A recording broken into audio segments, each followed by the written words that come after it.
Welcome back to Spirit Sherpa, where spiritual practitioners learn to master their gifts, grow their businesses, and change lives. I'm your host, Kelle Sparta, transformational shaman, spiritual business coach. And today I want to talk to you about scams that are specifically targeted to spiritual coaches and practitioners. But before I get into that, please remember to like, subscribe, and share and rate. We could really use some more reviews on our podcast. So especially if you're in Apple, please give us a rating. We would love that and a review. So let's talk about spiritual scams that are specifically targeted to spiritual practitioners and coaches. So the reason I'm talking to you about these is that I've had these happen to me. So there are two different scams that came to me that are specifically targeted to people like us. And I don't want you to fall into those. I didn't fall into them, but I wasted a lot of time on them. So I want you to know that they're out there so you can just tell these people to go away. Okay. So the first one that happened was somebody reached out and said that he was a financial manager for a family for specifically a woman in Qatar who wanted to have readings and things like that done on a regular basis for her and her whole family. He was offering an insane amount of money. I don't even remember. It was something like $122,000 a year or something for just doing readings for this small family. And he said the reason that he was reaching out is because he was the financial manager and it's not legal in Qatar to have readings done and things like that. And he said that the reason he doesn't have a big footprint is because he only works with certain people. And so his only footprint was his LinkedIn profile. Now, his LinkedIn profile had age on it. So it had been around since 2007 or something. So I was like, okay, well, that's at least been around for a while. And I did look up, and yes, Qatar, it's not okay to have readings done in Qatar. And so I was like, okay, well, let's see how it goes. And he said, I need to test you. So I'm going to send you some information and I want you to do a reading for me. And that'll show me how good you are at what you do. And then I need you to make several videos for the woman to review. And so this took a fair amount of time, right? But for $122,000 a year, I thought, okay, well, it's a good trade-off, right? And so I did all the videos and I did the test read and I did the whole thing.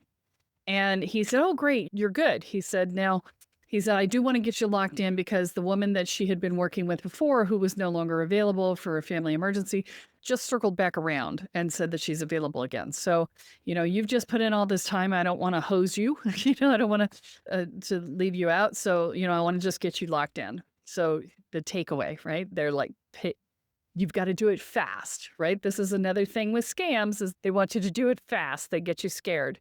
And so I was like, okay, and let's do it. And then he said, okay, so I just need you to deposit $11,000 into this bank account so that it covers the cost of her having to find somebody else in the event that you back out. And I was like, wait, hold up a second. This is backwards. If anybody needs to be compensated if somebody backs out, it's me because I'm the one doing the services. They don't have any expenses. And you just said that she has the other lady that she's been working with before to go back to. So there are no search fees. I am absolutely not giving you $11,000. And he was like, oh, but this is how we do it. And I'm like, no. Oh. And so what they're banking on is that they make you work so hard because it was several hours worth of work to get this. They make you work so hard that they are expecting that you're going to want to do anything to get this money. And so be very careful, okay? If somebody's going to make you work hard to get in somewhere, just be careful, okay? Now, that's issue number one. Issue number two, this one was so much more entertaining.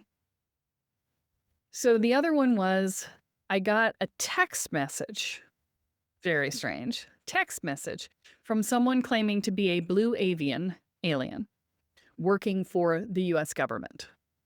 And they said, okay, so we have identified you as being one of only about a couple dozen people in the world who can do what you do, and we want you to come and work for the US government. And I was like, okay, I'll talk to you about this. I'm not sure I'm excited about working for the government, but sure, let's talk. And they said, oh, we're going to offer you a salary of $125,000. And I was like, I'm one of 24 people in the world who can do what I do, and you think it's only worth $125,000? They were like, well, we can negotiate. And I'm like, red flag number one, government does not negotiate, right? The government has grade levels of what they do, and that's just how it is. And I'm like, negotiate? I don't, yeah. And so then they're like talking to me about all this esoteric stuff and blah, blah, blah. And then suddenly they're like talking to me about, I don't know if you guys have heard about this complete bullshit thing about if you expose your asshole to the sun, you get energy. Yeah, and they started talking to me about this, and I'm like, you've got to be kidding. Like, no, this is true. This actually works. We need you.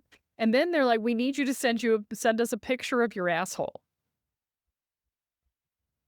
I am not kidding. They actually said this and argued with me about it for a long time as I'm like, I'm absolutely not sending you a picture of my asshole.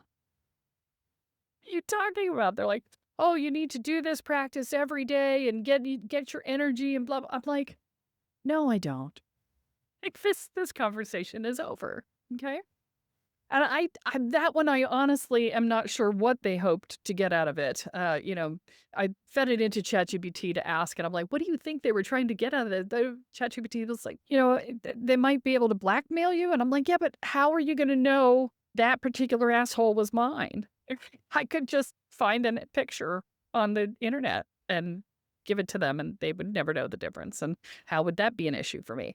And so, I talked to Kathy about it today because I told her I was doing this episode. And she said, I think it was just somebody trying to fulfill a fetish. Like, what? Maybe that's true too. But don't fall for whatever scam it was because, they do this thing where they're like, oh, yeah, they puff you, right?